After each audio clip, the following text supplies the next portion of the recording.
Sabe, Scott, um dos primos de um amigo meu disse que tem 18 anos e está totalmente preparado. Ele está pilotando um Su-35. Foi treinado e pronto para lutar. E há muitos como ele. Conversei com ele. Ele não respondeu a todas as minhas perguntas. Mas para mim, foi marcante. Quando ele me disse que tem 18 anos e está totalmente preparado, fiquei pensando, quanto tempo leva para essas pessoas se prepararem para esse tipo de missão? Well, the Basij have been around. The Basij is. Bem, os Basij estão por aí há um tempo. Os Basij são... Bem, não posso responder diretamente essa pergunta, mas eu conheço os adolescentes. Lembro que quando fui ao Irã, no norte de Teherã, dá para subir, tem uma estação de esqui lá em cima, e é meio legal. Você pode subir e apreciar a vista, mas não é permitido tirar fotos da grande instalação de guerra eletrônica. Sim, há uma enorme instalação de guerra eletrônica que você tem que fingir que não existe. Você não pode tirar foto, então fica tipo clique, clique, clique. E há pessoas te observando. Eu estava cercado por ônibus cheios de Basij, que bem, foi interessante. Eu estava sendo acompanhado por um agente da Guarda Revolucionária. A Revolutionary Guard minder. He was my interpreter. Spoke great, nice guy. Ele era meu intérprete, falava um ótimo inglês. Cara legal, e era honesto. Ele disse, não, eu sou da Guarda Revolucionária. Desculpe, Scott, nós gostamos de você, mas não necessariamente confiamos em você. Então estou aqui. Estávamos andando por aí, e então 2 ônibus, acho que da Basij, chegaram. Ficou evidente que eu era americano, e começou a se formar um coro de gritos. Eles estavam se exaltando, realmente se exaltando. Ele foi até o líder deles, quem quer que fosse a pessoa de maior patente, e rapidamente conseguiu controlar a situação. Na verdade, terminamos a tarde com alguns apertos de mão, em vez do que poderia ter acontecido. Eles não teriam me machucado, mas acho que poderia ter ficado pior.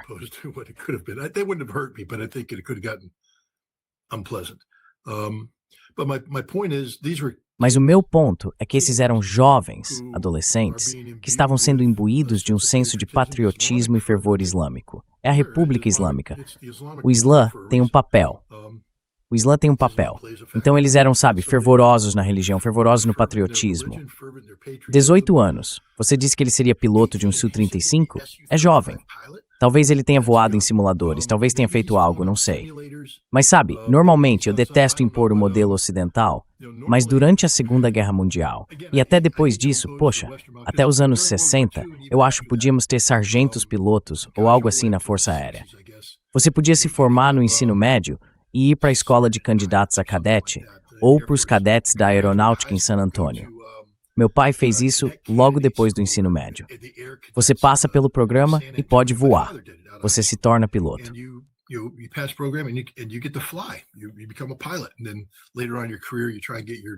E então, mais tarde na sua carreira, você tenta conseguir seu diploma e pode ser promovido. Mas você podia voar até o posto de capitão. Acho que o limite era major, esse era o mais alto que dava para chegar. Depois acabaram com isso nos anos 60 e todo mundo passou a ter que ser formado na faculdade. Mas era possível entrar ainda no ensino médio, sabe, na União Soviética, em algo chamado DOSAAF. D-O-S-A-A-F. Não me pergunte o que significa, mas eu só lembro de DOSAAF. Era para estudantes do ensino médio irem e, sabe, fazerem treinamentos militares, aprenderem a desmontar um AK-47, montá-lo de novo e por aí vai.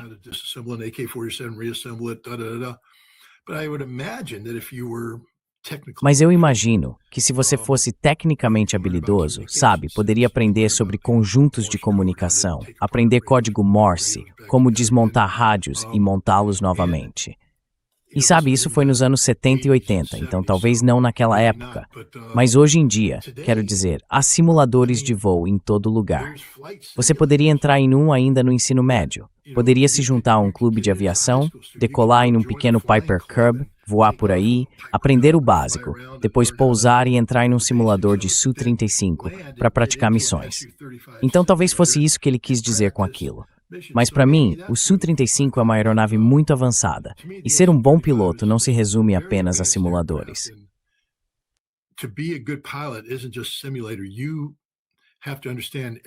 Você precisa entender de aerodinâmica. Eu me lembro, mesmo como observador aéreo, fui treinado como observador aéreo no assento traseiro de um OV-10 e de um OE-4, que uma grande parte do treinamento envolvia o básico, a dinâmica do voo, a matemática, o clima, a velocidade do ar. Porque, acredite ou não, eles realmente nos treinavam para pilotá-los. Nós não éramos pilotos e não queríamos ser. Mas se fosse uma aeronave com duplo comando e o piloto fosse atingido, queriam que fôssemos capazes de pôr bola. Se ejetássemos, os dois saíam. Se ele não ejetasse, morria. Então eles nos ensinaram isso. Mas ensinaram como uma questão de princípio.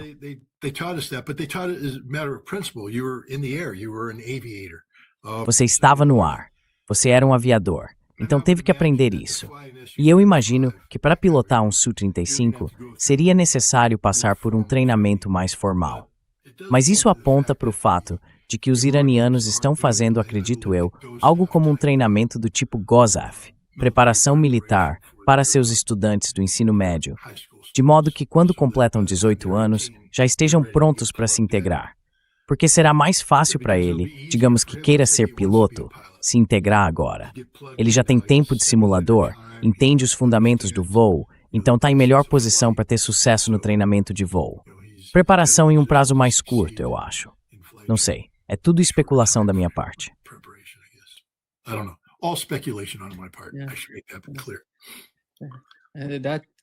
Devo deixar isso claro. Isso faz sentido para mim. Acho que essa é uma boa especulação da sua parte.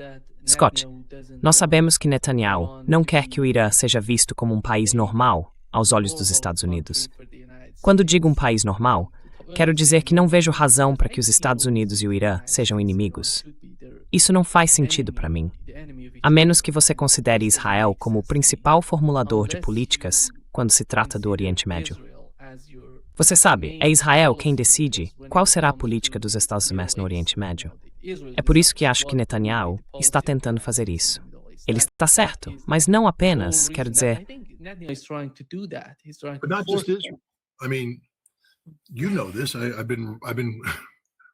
Você sabe disso. Tenho lido seus tweets. Você viu que há uma grande diáspora iraniana aqui nos Estados Unidos que é pró-Shah. Quero dizer, são pessoas cujos pais fugiram nos anos 70. Eu costumava conhecer muitos deles. O fato é que nos tornamos amigos. Ficou um pouco tenso quando fui ao Irã em 2005, mas havia um cara, um ex-piloto de helicóptero da Força Aérea Real Iraniana, que tinha uma pizzaria bem aqui perto. Um cara legal e tudo mais. Mas, rapaz, ele odiava a República Islâmica e era totalmente a favor do Shah.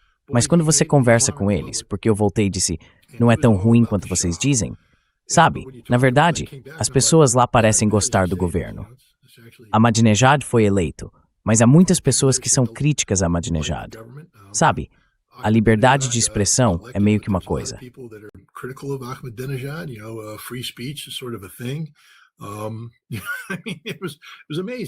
Foi incrível. E eles não se importam.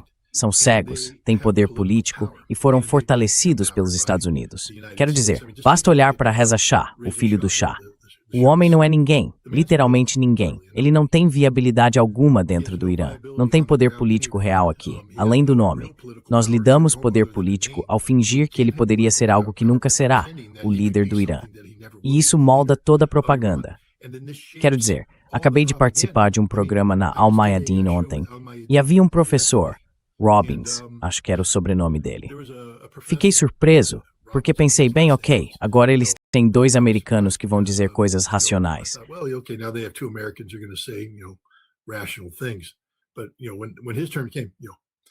Mas quando chegou o mandato dele, todos aqueles manifestantes que estavam nas ruas ontem, centenas de milhares, talvez milhões em todo o país, aparentemente foram todos pagos pelo governo iraniano para estarem lá.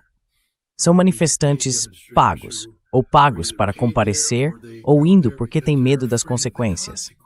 Foi isso que disse um professor de uma universidade americana, o que mostra o quão corrompido está o sistema universitário americano quando se trata da realidade do Irã.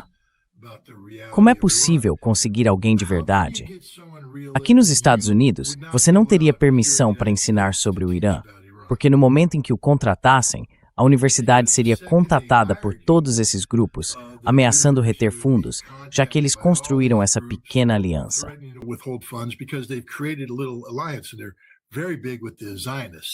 E eles têm muito apoio entre os sionistas.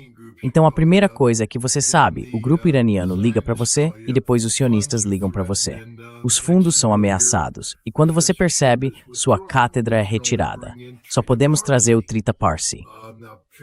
Agora o Trita Parsi, você sabe, tem permissão para vir. Ele nunca esteve no Irã. Quer dizer, nem sei se ele fala o idioma. Não vou menosprezá-lo demais. Talvez ele fale Farsi. Mas sabe, eu o conheço há um tempo, e quando o conheci pela primeira vez, ele se comportava de forma muito séria. Ele sempre tem uma expressão séria no rosto. E você pensa, bem, então ele deve ser um homem sério. Ele é mais ignorante que uma porta sobre a realidade do Irã. E as coisas que ele escreve são simplesmente estúpidas.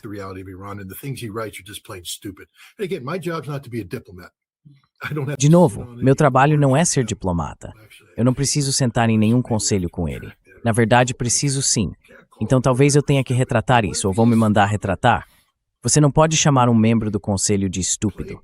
Bem, e se ele for estúpido, jogue o jogo político, Scott. Mas ele é estúpido. Quero dizer, ele escreve para, como é mesmo, RAS, Responsible Statecraft. Ele é o especialista deles em Irã. Ele é um apologista por toda a porcaria que está acontecendo agora. Ele dá vida às mentiras sobre os manifestantes e denigre a política. Sabe, se eu ouvir mais uma pessoa se recusar a reconhecer que o Irã é uma teocracia brutal, governada por ditadores ayatollahs, quero dizer, me mata ouvir a estupidez das pessoas. É uma teocracia governada por ditadores ayatollahs brutais.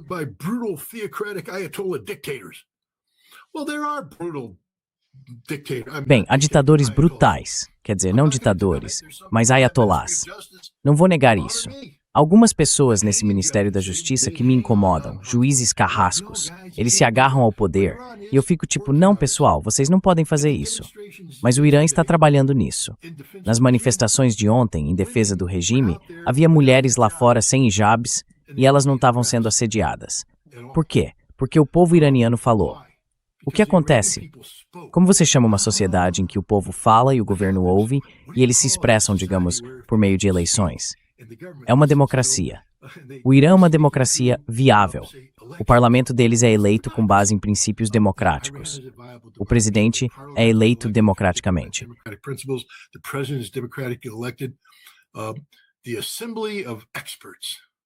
A Assembleia de Peritos. Não são eles que escolhem o próximo líder supremo. O trabalho deles não é monitorar o líder supremo. E então, se o líder supremo ficar incapacitado ou não puder exercer suas funções, eles já têm alguém preparado e tudo mais? Eles não são eleitos? A resposta é sim, eles são eleitos. Então, a Assembleia de Peritos, as pessoas que supervisionam o líder supremo, são eleitas pelo povo do Irã. As pessoas precisam entender que é um tipo diferente de governo. Ele não funciona da mesma forma que o nosso. E quanto ao Conselho Guardião, eles aplicam aquele teste religioso. Afinal, é a República Islâmica, então imagino que possa haver um teste de afinidade islâmica. Mas na América, nós temos o teste do dinheiro judaico. Desculpe, vão me chamar de antissemita, mas eu só vou dizer o que penso.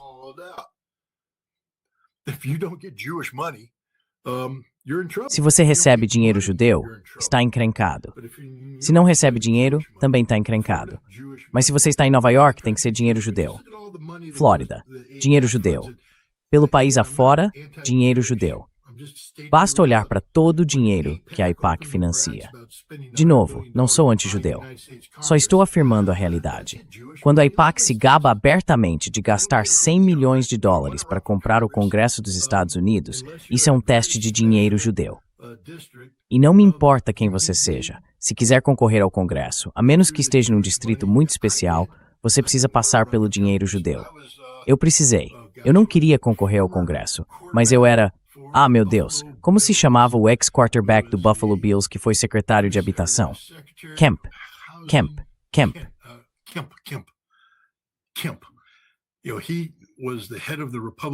Sabe, ele era o chefe do escritório de recrutamento do Congresso do Partido Republicano, seja lá como ele chamava aquilo.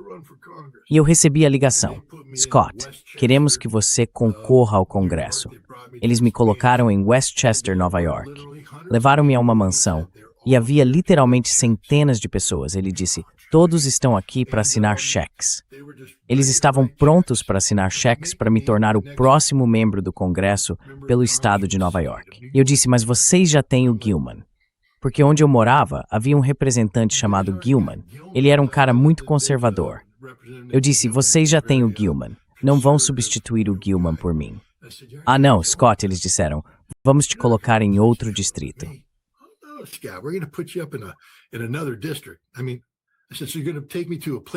Eu disse, então você vai me levar para um lugar em Nova York onde eu nem moro? Sim. Como as pessoas vão saber quem eu sou? Ah, você é um grande americano. Eu disse, como você sabe? Você não sabe nada do que eu fiz nas Forças Armadas, porque quase tudo que eu fiz era ultra secreto, e eu não podia falar sobre isso. Você só sabe que eu servi, que recebi algumas medalhas, bons relatórios de desempenho, essas coisas.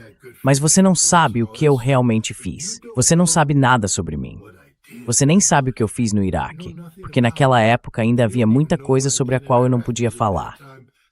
E então eu perguntei a ele. Bem, ele me fez 2 perguntas, e eu podia ver o Kemp ficando... Well, he asked me 2 questions, and I could just see Kemp going, don't do it, don't do it. You and they're going to write checks. Jewish money, Jewish money, Jewish money. Don't do it. I said 2 questions. They said, Dinheiro. Eu disse 2 perguntas. Eles disseram quais perguntas? Eu disse, bem, me perguntem sobre aborto e controle de armas. Essas são as 2 grandes questões dos republicanos. Eles disseram, Scott, qual é a sua opinião sobre o aborto? Eu disse, olha, sou pai de filhas gêmeas e não consigo imaginar o mundo sem elas. Não consigo imaginar o mundo sem elas. Todos sorriram, tipo, é? E eu continuei. Sabe, então não. Pessoalmente, eu não acredito no aborto. Acredito que toda vida é preciosa. Toda vida deve vir a este mundo. Mas eu não sou quem dá à luz o bebê. Existe outro voto aí que precisa ser ouvido. Não podemos silenciar as pessoas que realmente carregam o bebê, que dão à luz o bebê. Precisamos ouvi-las. Qual é a opinião delas?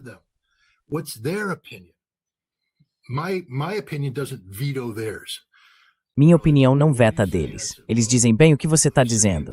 Eu disse, bem, estou dizendo que as pessoas deveriam ter uma escolha. Essa é a realidade. Talvez possamos regulamentar essa escolha. Ah, eles não gostaram disso. Disseram controle de armas. Então eu sou dono de armas. Vá à minha casa. Eu tenho uma espingarda. Eu tinha 2 espingardas. Tenho uma pistola de 9mm. Se você for à minha casa, eu estou treinado para te matar. Eu disse, eu servi no Corpo de Fuzileiros Navais. Eu adoro atirar. Quero dizer, sou bom nisso. Fui duplamente qualificado. Todo o pacote.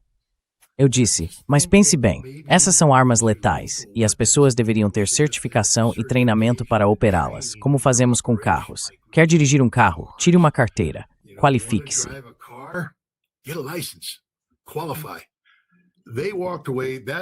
Eles foram embora. Os cheques de dinheiro judaico para Scott Ritter desapareceram, e Kemp apenas ficou lá, arrancando os cabelos e dizendo, você é um homem honrado, mas é mais burro que uma porta. Você poderia estar no Congresso. E minha esposa disse a mesma coisa, porque agora sabemos que o Congresso é o lugar para onde você vai quando ganha $48.000 por ano, e 2 anos depois já vale 70 milhões.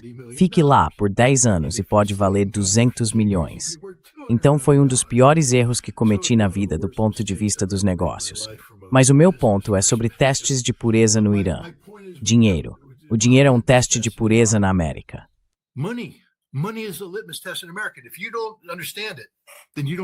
E se você não entende isso, então você não entende nada sobre política americana. Nós não vivemos em uma democracia, porque se vivêssemos, não se trataria apenas da capacidade das pessoas de votar. Seria sobre a capacidade delas de escolher os candidatos em quem querem votar. E nós não temos voz nisso. Nenhuma. Eles são escolhidos por nós. Comitês os escolhem, e os comitês os escolhem porque pessoas com dinheiro dizem é esse que eu quero, é esse que eu quero. E, quando percebemos, vamos à cabine de votação, abrimos a cortina e há um pedaço de papel. E estamos exercendo nosso poder democrático, votando em pessoas sobre as quais não sabemos absolutamente nada. Come on, guys, be honest if you're an American. Vamos lá, pessoal. Sejam honestos. Se você é americano, quando vai preencher a cédula, especialmente em um dia de eleição nacional, talvez conheça o presidente. Talvez porque nem todo mundo conhece. Você pode saber em quem está votando. Seu senador, você deveria saber. Seu congressista, eu diria que 50% das pessoas não têm a menor ideia de quem é o seu congressista. Elas simplesmente vão lá e pensam, tá bom, vou votar. Aí você chega naquelas outras coisas em que também tem que votar. Você não conhece nenhuma daquelas pessoas e não teve voz alguma na escolha de quem foi colocado ali.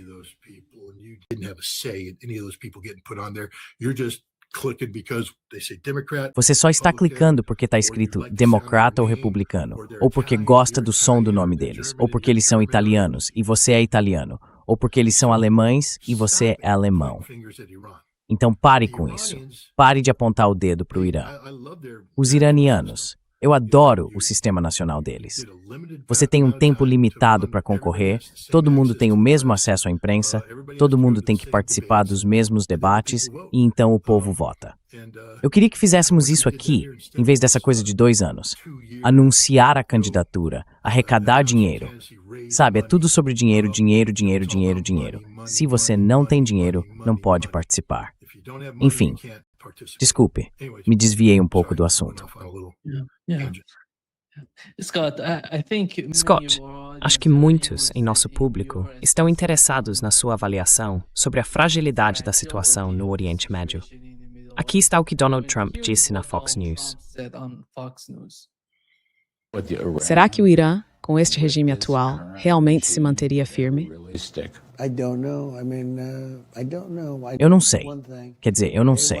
Eu sei de uma coisa, eles querem fazer um acordo. Eles não falariam com mais ninguém, mas estão falando comigo. Mas sabe, é uma boa pergunta. Muita gente diz que não, e eu diria que prefiro fazer um acordo. Tem que ser um bom acordo, sem armas nucleares, sem mísseis, sem isso, sem aquilo, todas essas coisas que você quer. Mas algumas pessoas se preocupam porque eles têm sido muito desonestos conosco ao longo dos anos, certo? Muito desonestos. Obama e Biden, o que eles fizeram em termos de criar um monstro com o Irã foi terrível. Aquele acordo nuclear foi um dos acordos mais tolos que eu já vi.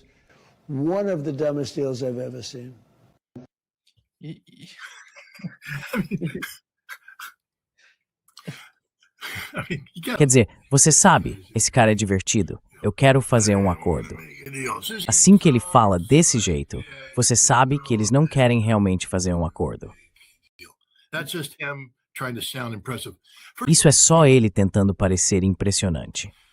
Antes de tudo, acordo. Karin Knizl é a ex-ministra das Relações Exteriores da Áustria, que agora vive em São Petersburgo, na Rússia, e dirige o chamado Instituto Gorky. Ela detesta o termo acordo. Diz que é a linguagem da máfia. Mafiosos fazem acordos. Criminosos fazem acordos. Acordos foram feitos para ser quebrados e são quebrados continuamente.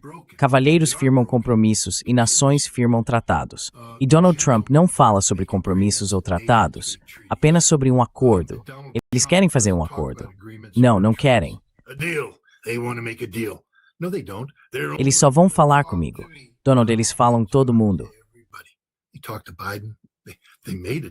Ele conversou com Biden, eles fizeram um acordo com Obama. Tinha que ser um acordo porque o Congresso não ratificaria um tratado. E olha o que aconteceu. O acordo foi rompido.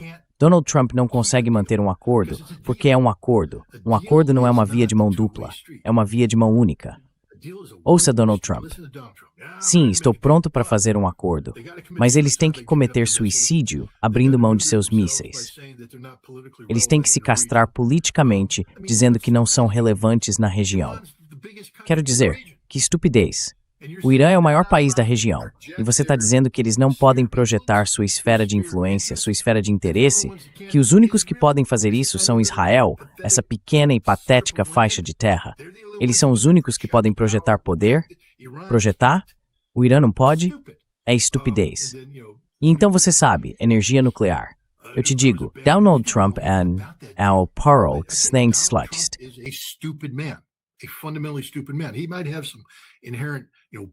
Ele pode ter um certo, sabe, senso comum de negócios. Ele pode ter, sabe, ele tem a apreciação de um valentão pela diplomacia. Quero dizer, até um valentão sabe quando acorda de manhã. Se eu for pro parquinho e me fizer de grandão, o pequeno Tommy pode recuar e fazer o que eu quero. Não é preciso ser um gênio para entender isso. Mas um dia você vai ao parquinho, se exibe e o Tommy vai, pá! E aí o que o valentão faz? Porque o cérebro dele não funciona. Donald Trump é um covarde físico e moral.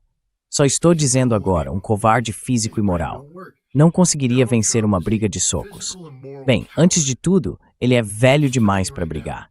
Mas antigamente, quando ele dizia que poderia acabar com o Joe Biden e dar uma surra nele, não, você não poderia, porque você é um covarde. Não estou dizendo que o Biden te bateria, porque acho que o Biden também é um covarde.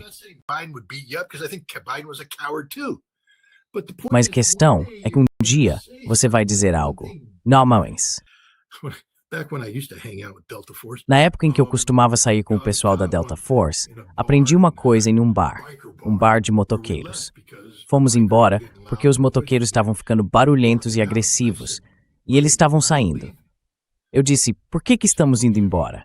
A gente poderia aguentar. E ele respondeu, Scott, nós temos autorizações de segurança que seriam revogadas no segundo em que entrássemos numa briga de bar. Nós não existimos para brigar em bar. Não existimos para bancar os durões diante dessas pessoas. Nós existimos para cumprir uma missão. E essas pessoas estão tornando o ambiente desconfortável. Então nós saímos. E então ele disse, mas outra coisa, e esse cara era muito em forma. Isso é uma boa lição para você.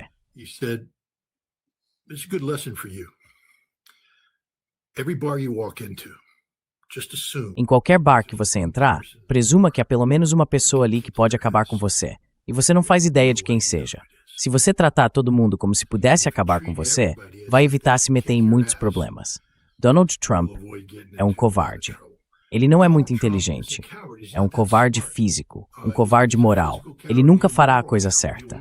É um homem ganancioso, ganancioso, ganancioso. Também é um narcisista completamente fora de controle. Quero dizer, renomear o Trump Kennedy Center. Isso é uma doença mental. Fazer uma ligação para Schumer para tentar renomear a estação de trem Moynihan como estação de trem Donald Trump. Esqueci o que mais ele queria renomear.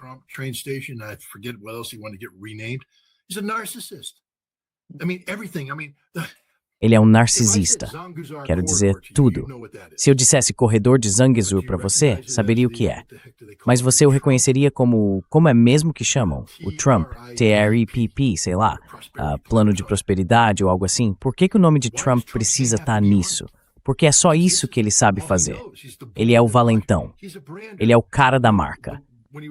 Antes de concorrer à presidência pela primeira vez, se você pegasse o trem para Nova York ou dirigisse até lá, ao descer pela Henry Hudson Parkway ou algo assim, havia uma série de prédios antes de chegar perto da 508ª Rua. E todos tinham Trump escrito neles.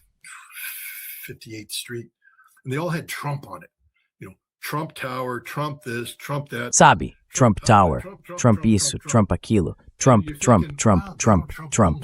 E você pensa, uau, Donald Trump é dono de muitos imóveis. Ele não era dono de porcaria nenhuma, desculpe a linguagem. Ele só colocava a marca dele. Dizia às pessoas, você pode usar meu nome, e elas colocavam Trump lá, e assim podiam aumentar bastante os aluguéis. E então ele recebia uma porcentagem disso. Esse é o esquema dele. Então agora ele está por aí colocando a marca em tudo. Esse é o presidente dos Estados Unidos, colocando marca nas coisas, em vez de dizer o acordo americano. Quer dizer, eu até entendo, sabe, o plano de paz americano. Tudo bem. Isso soa bem. Tipo, a América fez isso. O centro Kennedy americano. Certo?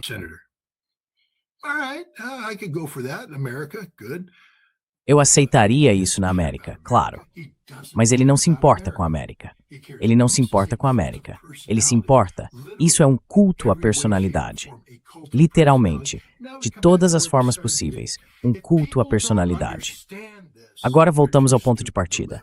Se as pessoas não entendem isso, são burras demais para viver.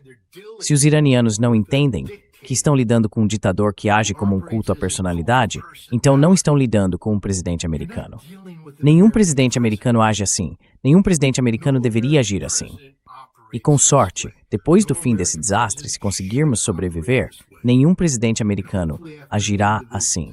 O Congresso precisa assumir o controle. Congress needs to take control. But this is a cult of personality. Mas isso é um culto à personalidade. Este é um homem doente, um homem mentalmente perturbado. E as consequências podem ser graves, muito graves. Ele está encurralando os Estados Unidos com a própria boca. Quero dizer, em todo lugar. Groenlândia. Vou invadir a Groenlândia. Não, você não vai. Agora ele precisa encontrar uma saída porque fala demais. Sabe, o Irã, olhe para os iranianos. Eles nos desafiaram em tudo. Vocês vão se encontrar em Istambul. Não, não vamos. Você ouviu o porta-voz do Departamento de Estado quando foi confrontado com isso? Nunca pensamos que os iranianos diriam não. Sério? Você não achou que os iranianos diriam não? Você acha que tem influência sobre o Irã? Você acha que tem qualquer influência sobre o Irã?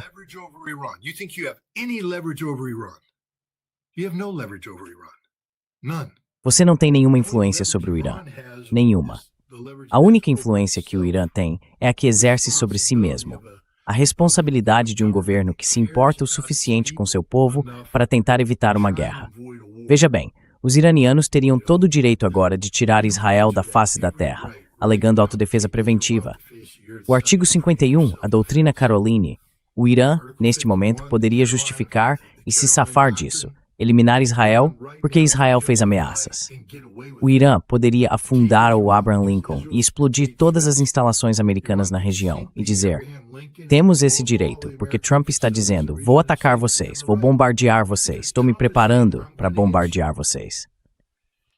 I'm bombing you. I'm getting ready to bomb you. Well, does Iran have to sit there and wait for the United States to bomb? Bem, o Irã tem que ficar ali esperando os Estados Unidos bombardearem. A iminência da ameaça foi deixada clara pelas declarações do comandante-em-chefe. Mas o Irã não faz isso. Por quê? Porque o Irã sabe o seguinte: eles causariam danos horríveis a Israel e também aos americanos. Mas danos horríveis também seriam infligidos a eles. E, portanto, o povo iraniano tem a sorte de ter um governo que os ama o suficiente para não envolvê-los em uma guerra que pode ser evitada fingindo engajar-se em diplomacia com uma nação que já nem sabe mais o que é diplomacia. Nós não sabemos mais o que é diplomacia. Nós não a praticamos. We don't know what diplomacy is anymore. We don't practice it.